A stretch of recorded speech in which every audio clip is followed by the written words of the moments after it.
देश के कॉलेजों में समानता लाने के नाम पर यूजीसी ने नए नियम बनाए। हर कॉलेज में इक्वल अपॉर्चुनिटी सेंटर, समानता कमेटी और इक्विटी स्क्वाड। लेकिन जैसे ही ये नियम लागू होने वाले थे, सुप्रीम कोर्ट ने उन पर रोक लगा दी। कोर्ट ने कहा, इन नियमों की भाषा ऐसी है जिससे दुरुपयोग हो सकता है और समाज में बंटवारे की आशंका पैदा हो सकती है। तो सवाल ये कि क्या यूजीसी के नियम जरूरी सुधार थे या फिर देश को बांटने की तरफ ले जा सकते थे। जनवरी 2026 में यूजीसी ने एक नया रेगुलेशन जारी किया था, promotion of equity in higher education institution regulations. इन नियमों के खिलाफ कई संस्थानों ने सुप्रीम कोर्ट में याचिका दाखिल की। याचिकाकर्ताओं का कहना है कि रेगुलेशन में इस्तेमाल शब्द बहुत ही व्यापक और अस्पष्ट है। इससे मानहानि कार्रवाई, झूठी शिकायतें और संस्थानों पर दबाव बढ़ सकता है। उनका आरोप था कि ये नियम समानता से ज्यादा विभाजन को बढ़ावा दे सकते हैं। सुनवाई के दौरान सुप्रीम कोर्ट ने कड़ी टिप्पणी की। कोर्ट ने कहा, यूजीसी रेगुलेशन में जो शब्द इस्तेमाल किए गए हैं उनसे ये लगता है कि इनका दुरुपयोग किया जा सकता है। कोर्ट ने ये भी कहा कि इन प्रावधानों से समाज में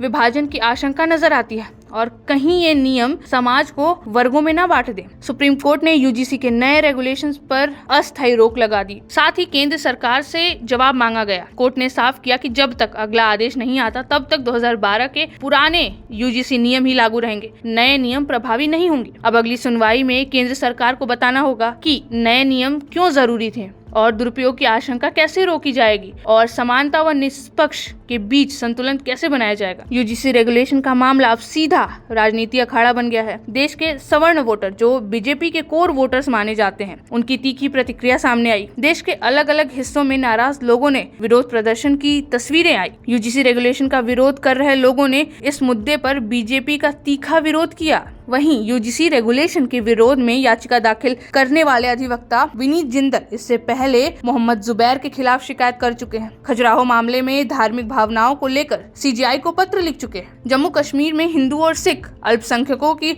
हत्याओं को लेकर पीआईएल भी दायर कर चुके हैं। बहरहाल अब सुप्रीम कोर्ट ने दखल दे दिया। अब देखना दिलचस्प होगा कि ये मामला रुकेगा या आने वाले चुनावों में मुद्दा बनेगा। आप क्या सोचते हैं, क्या यूजीसी के नियम सही थे या सुप्रीम कोर्ट की चिंता जायज है? अपनी राय हमें कमेंट बॉक्स में बताएं और चैनल को लाइक, शेयर और सब्सक्राइब करना ना भूलें।